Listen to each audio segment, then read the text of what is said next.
নমস্কাৰ সকলোকে আমাৰ অন্য এটা ভিডিঅ'লৈ স্বাগতম জনালো। মই হৈছোঁ পবিত্ৰ বৰা আৰু আপোনালোকে চাই আছে ষ্টাডি উইথ পবিত্ৰ। আমি আজি পুনৰ এখন মডেল কুৱেশ্যন পেপাৰ লৈ আহিছোঁ। এইখন 17 নম্বৰ মডেল কুৱেশ্যন পেপাৰ। আগৰ কেইখন চোৱা নাই যদি সকলোৱে চাব। ইয়াত আমি 50টা কুৱেশ্যন লৈ আহিছোঁ, তাৰ 5 মাৰ্ক ৰাখিছোঁ আমি 30। গতিকে কোনে কিমান নম্বৰ পাইছা সকলোৱে কমেণ্ট কৰি জনাবা। আমি ইয়াত যিসমূহ কুৱেশ্যন লৈ আহিছোঁ অতি ইম্পৰ্টেণ্ট কুৱেশ্যনসমূহ লৈ আহিছোঁ। যোৱাবাৰ এনে ধৰণৰ কুৱেশ্যন আহিছিলে, গতিকে সকলোৱে ভিডিঅ'টো শেষলৈকে চাবা। যিসকলে আমাৰ চেনেলটো এতিয়াও সাবস্ক্ৰাইব কৰা নাই সেইসকলে চেনেলটো সাবস্ক্ৰাইব কৰি বন্ধু বান্ধৱীৰ সৈতে শ্বেয়াৰ কৰি দিবা। তেন্তে বেছি দেৰি নকৰি কুৱেশ্যনসমূহৰ মাজলৈ যাব বিচাৰিছোঁ। আজিৰ প্ৰথম কুৱেশ্যনটো তোমালোকৰ বাবে ৰখা হৈছে। ইয়াৰ উত্তৰটো কি হয় সকলোৱে কমেণ্ট কৰি জনাবা। কুৱেশ্যনটো সুধিছে, অসমৰ কোনখন জিলাত জোনবিল মেলা পতা হয়? জোনবিল মেলা অসমৰ কোনখন জিলাত পতা হয় সুধিছে। ইয়াৰ অপশ্যনত দিছে গোলাঘাট জিলা, শোণিতপুৰ জিলা, মৰিগাঁও জিলা, শিৱসাগৰ জিলা। ইয়াৰ অপশ্যনৰ কোনটো শুদ্ধ হয় সকলোৱে কমেণ্ট কৰি জনাবা বুলি আশা থাকিল। আমি তাৰ পিছত 2 নম্বৰ কুৱেশ্যনলৈ আহিছোঁ। 2 নম্বৰ কুৱেশ্যন সুধিছে, কানিয়া কীৰ্তন কাৰ ৰচনা? কানিয়া কীৰ্তন কোনে ৰচনা কৰিছিল সুধিছে। ইয়াৰ অপশ্যনৰ শুদ্ধ উত্তৰটো হৈছে অপশ্যন এ, হেমচন্দ্ৰ বৰুৱা। হেমচন্দ্ৰ বৰুৱাই কানিয়া কীৰ্তনখন লিখিছিলে 1861 চনত। আমি তাৰ পিছত 3 নম্বৰ কুৱেশ্যনলৈ যাব বিচাৰিছোঁ। 3 নম্বৰ কুৱেশ্যন সুধিছে, শোণিতকৰী নাটকখন কিমান চনত লিখা হৈছিল? যি শোণিতকৰী নাটক জ্যোতিপ্ৰসাদ আগৰৱালাৰ, সেই শোণিতকৰী নাটকখন কিমান চনত লিখা হৈছিল সুধিছে। ইয়াৰ অপশ্যনৰ শুদ্ধ উত্তৰটো হৈছে অপশ্যন বি, 1925 চনত। 1925 চনত শোণিতকৰী নাটকখন জ্যোতিপ্ৰসাদ আগৰৱালাদেৱে লিখিছিল। তেখেতৰ অন্য কেইখনমান হৈছে লভিতা, কাৰেঙৰ লিগিৰি, নিমাতী কইনা। সকলোৱে মনত ৰাখিবা। আমি তাৰপিছৰ 4 নম্বৰ কুৱেশ্যনলৈ আহিছোঁ। 4 নম্বৰ কুৱেশ্যন সুধিছে, প্ৰথম অসমীয়া ছপা পুথিখনৰ নাম কি? প্ৰথম অসমীয়া ছপা পুথিখনৰ নাম কি সুধিছে। ইয়াৰ অপশ্যনৰ শুদ্ধ উত্তৰটো হৈছে অপশ্যন ডি, ধৰ্মপুস্তক। ধৰ্মপুস্তক হৈছে প্ৰথম অসমীয়া ছপা পুথি। তাৰপিছত 5 নম্বৰ কুৱেশ্যনলৈ আহিছোঁ। 5 নম্বৰ কুৱেশ্যন সুধিছে, মামৰে ধৰা তৰোৱাল উপন্যাসখন কোনে লিখিছিল? মামৰে ধৰা তৰোৱাল উপন্যাসখন কোনে লিখিছিল সুধিছে। ইয়াৰ অপশ্যনৰ শুদ্ধ উত্তৰটো হৈছে অপশ্যন বি, মামণি ৰয়ছম গোস্বামী। মামণি ৰয়ছম গোস্বামীয়ে মামৰে ধৰা তৰোৱাল উপন্যাসখন লিখিছিল। তাৰপিছত আহিছোঁ 6 নম্বৰ কুৱেশ্যনলৈ। 6 নম্বৰ কুৱেশ্যন সুধিছে, প্ৰথম অসমীয়া ব্যংগ আলোচনীখনৰ নাম কি? প্ৰথম অসমীয়া ব্যংগ আলোচনীখনৰ নাম কি সুধিছে। ইয়াত দিছে ভাইটি, লাহৰী, কাৰ্টুন, মইনা। ইয়াৰ ৰাইট এনচাৰটো হৈছে অপশ্যন চি, কাৰ্টুন। প্ৰথম অসমীয়া ব্যংগ আলোচনীখনৰ নাম হৈছে কাৰ্টুন। এখন কেতিয়া হৈছে 1966 চনত। আৰু ইয়াৰ প্ৰথম সম্পাদক আছিলে পুলক গগৈ। সকলোৱে মনত ৰাখিবা। আমি তাৰপিছৰ 7 নম্বৰ কুৱেশ্যনলৈ আহিছোঁ। 7 নম্বৰ কুৱেশ্যন সুধিছে, কোনগৰাকী ব্যক্তিৰ জন্মদিনত অভিৰুচি ক্ৰীড়া দিৱস পালন কৰা হয়? কোনগৰাকী ব্যক্তিৰ জন্মদিনত যি অভিৰুচি ক্ৰীড়া দিৱস, সেই ক্ৰীড়া দিৱস পালন কৰা হয় সুধিছে। ইয়াৰ ৰাইট এনচাৰটো হৈছে অপশ্যন বি, ভোগেশ্বৰ বৰুৱা। ভোগেশ্বৰ বৰুৱা জন্মদিনটো অভিৰুচি ক্ৰীড়া দিৱস পালন কৰা হয়। তাৰিখটো কিমান সকলোৱে মনত ৰাখিবা, 3 ছেপ্টেম্বৰ। 3 ছেপ্টেম্বৰ তাৰিখটো অভিৰুচি ক্ৰীড়া দিৱস হিচাপে পালন কৰা হয়, ভোগেশ্বৰ বৰুৱাৰ জন্মদিনটো। আমি তাৰপিছৰ 8 নম্বৰ কুৱেশ্যনলৈ আহিছোঁ। 8 নম্বৰ কুৱেশ্যন সুধিছে, অৰ্জুন বঁটা লাভ কৰা প্ৰথম অসমীয়া মহিলা কোন? অৰ্জুন বঁটা লাভ কৰা প্ৰথম অসমীয়া মহিলা কোন সুধিছে। ইয়াৰ অপশ্যনৰ শুদ্ধ উত্তৰটো হৈছে অপশ্যন এ, মনালিছা বৰুৱা মেহতা।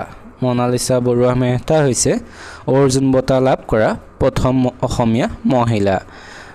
অসমৰ এগৰাকী টেবুল টেনিছ খেলুৱৈ হৈছে তেওঁ। আৰু 1987 চন, সেই 87 চনত তেখেতে এই অৰ্জুন বঁটা 1987 চনত তেখেতে অৰ্জুন বঁটা লাভ কৰিছিল। আৰু অৰ্জুন বঁটাৰে সন্মানিত দ্বিতীয় অসমীয়া আৰু প্ৰথম অসমীয়া মহিলা তেখেত, সেইটো সকলোৱে মনত ৰাখিবা। আৰু প্ৰথম অৰ্জুন বঁটা বিজয়ী প্ৰথম অসমীয়া কোন আছিলে? ভোগেশ্বৰ বৰুৱা। আৰু এখেত হৈছে প্ৰথম অসমীয়া মহিলা যি অৰ্জুন বঁটা লাভ কৰিছিল।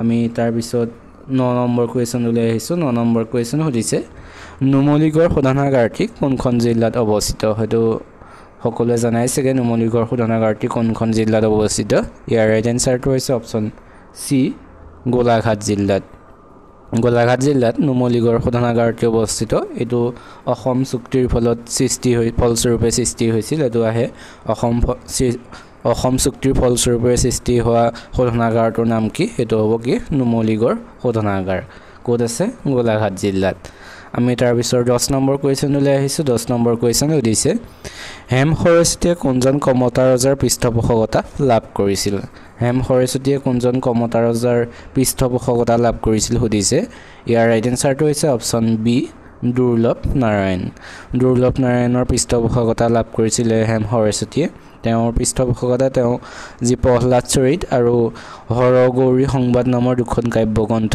ৰচনা কৰিছিল মনত ৰাখিবা সকলোৱে আমি তাৰ পিছৰ 11 নম্বৰ কোৱেশ্চনলৈ আহিছো 11 নম্বৰ কোৱেশ্চন সুধিছে ডক্টৰ ভূপেন হাজৰিকাদেৱে পৰিচালনা কৰা প্ৰথম অসমীয়া কথাছবি কোনখন ভূপেন হাজৰিকাদেৱে পৰিচালনা কৰা প্ৰথম অসমীয়া কথাছবিখনৰ নাম কি সুধিছে ইয়াত দিছে এৰাবতৰ সুৰ জয়মতী অগ্নিস্থান ওপৰৰ এটাও নহয় ইয়াৰ শুদ্ধ উত্তৰটো হৈছে অপচন এ এৰাবাতৰ সুৰ হৈছে ডক্টৰ ভূপেন হাজৰিকাদেৱে পৰিচালনা কৰা প্ৰথম অসমীয়া কথাছবিখনৰ নাম আমি তাৰ পিছৰ 12 নম্বৰ কোৱেশ্চনলৈ আহিছো 12 নম্বৰ কোৱেশ্চন সুধিছে চুকাফা দিৱস কিমান তাৰিখে পালন কৰা হয় চুকাফা দিৱস কেতিয়া পালন কৰা হয় সুধিছে ইয়াৰ অপচনৰ শুদ্ধ উত্তৰটো হৈছে অপচন সি 2 ডিসেম্বৰ তাৰিখে চুকাফা দিৱস পালন কৰা হয় আৰু ইয়াত যি দিছে 8 মাৰ্চ এই 8 মাৰ্চ তাৰিখে কি পালন কৰা হয় আন্তৰ্জাতিক নাৰী দিৱস আৰু অপচন বি দিছে যি 22 এপ্ৰিল এই 22 এপ্ৰিল তাৰিখে পালন কৰা হয় ধৰিত্ৰী দিৱস আৰু 20 জুন হয়তো সকলোৱে জানাইছেগে ৰাভা দিৱস হিচাপে পালন কৰা হয় আমি তাৰ পিছৰ 13 নম্বৰ কোৱেশ্চনলৈ আহিছো 13 নম্বৰ কোৱেশ্চন সুধিছে ভক্তি ৰত্নাৱলী গ্ৰন্থখন কোনে ৰচনা কৰিছিল সুধিছে ইয়াৰ অপচনৰ শুদ্ধ উত্তৰটো হৈছে অপচন এ মাধৱদেৱে ভক্তি ৰত্নাৱলী গ্ৰন্থখন ৰচনা কৰিছিল আমি তাৰ পিছৰ 14 নম্বৰ কোৱেশ্চনলৈ আহিছো 14 নম্বৰ কোৱেশ্চন সুধিছে শ্ৰীমন্ত শংকৰদেৱৰ ৰচিত প্ৰথম অংকীয়া নাটকখনৰ নাম কি শ্ৰীমন্ত শংকৰদেৱে ৰচনা কৰা প্ৰথম অসমীয়া অংকীয়া নাটকখনৰ নাম কি সুধিছে ইয়াৰ ৰাইট এনসাৰটো হৈছে অপচন সি চিহ্নযাত্ৰা হৈছে শংকৰদেৱে ৰচনা কৰা প্ৰথম অসমীয়া অংকীয়া নাট প্ৰথম অংকীয়া নাট আমি তাৰ পিছতে আহিছো 15 নম্বৰ কোৱেশ্চনলৈ 15 নম্বৰ কোৱেশ্চন সুধিছে অসমত কোনে চাহ আৱিষ্কাৰ কৰিছিল সুধিছে ইয়াৰ অপচনৰ শুদ্ধ উত্তৰটো হৈছে অপচন বি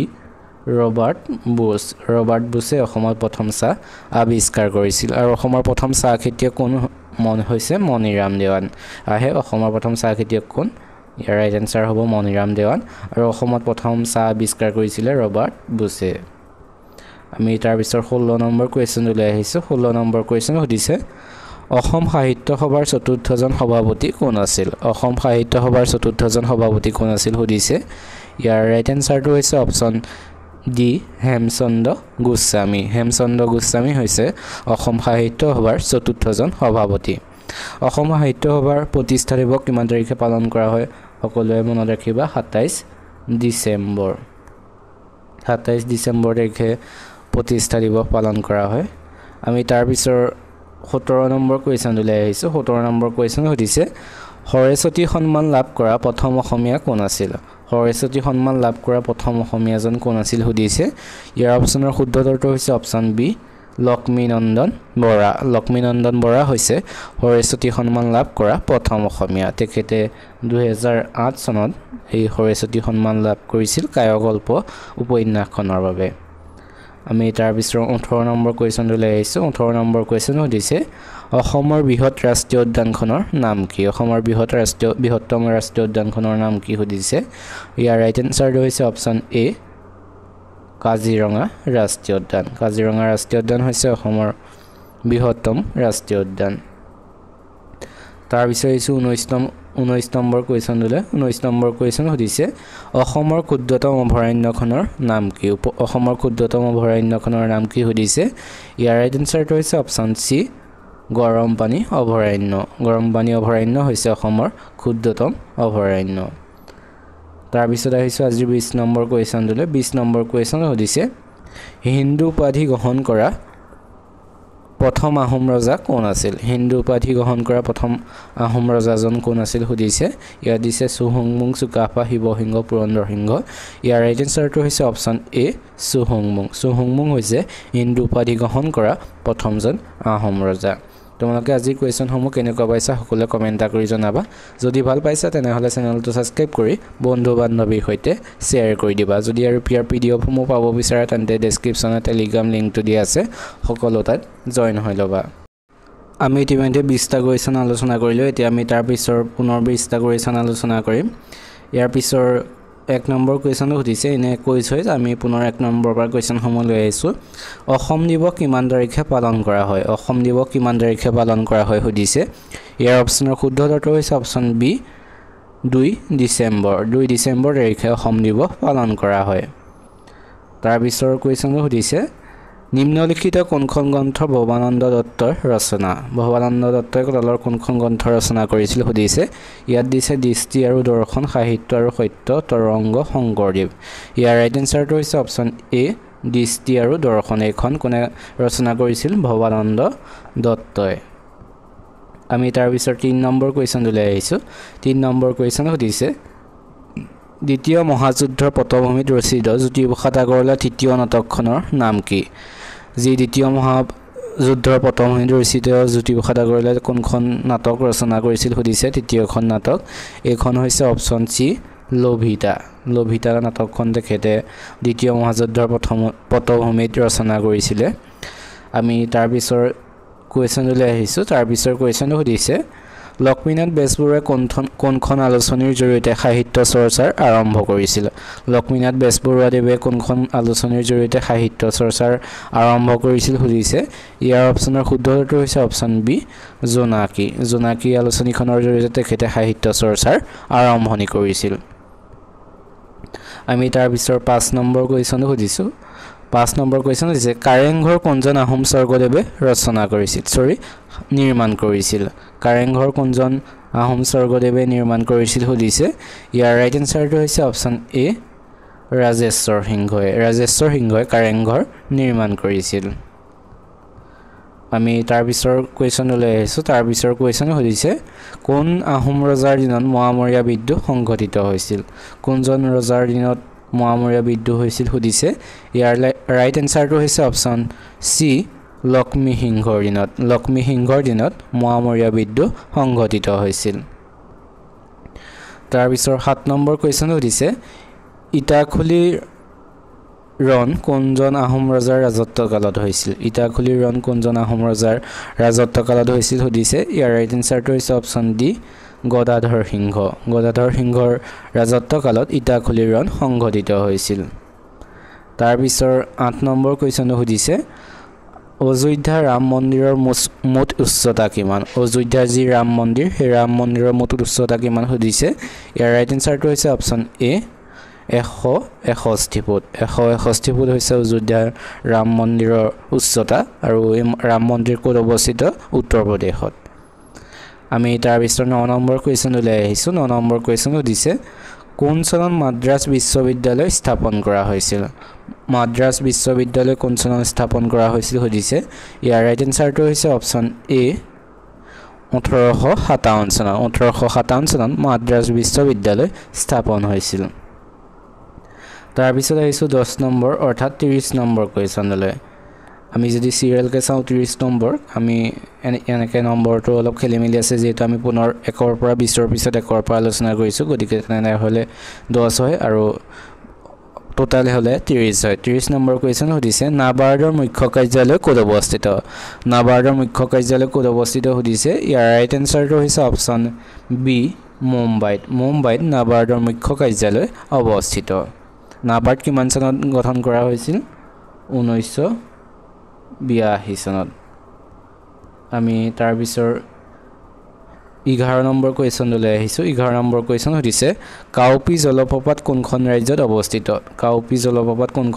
অৱস্থিত সুধিছে ইয়াৰ ৰাইট এনসাৰ হৈছে অপচন সি মিজোৰামত কাউপি জলপ্ৰপাত অৱস্থিত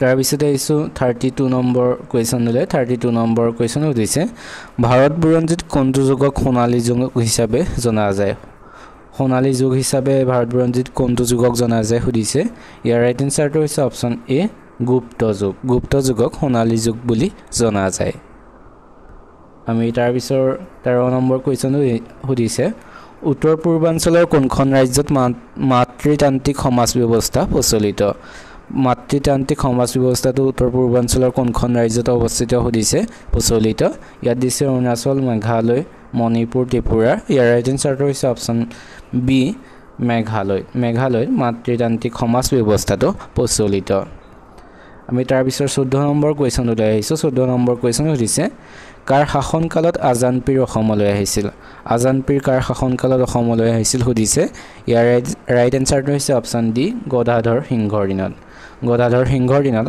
আজান পীৰ অসমলৈ আহিছিল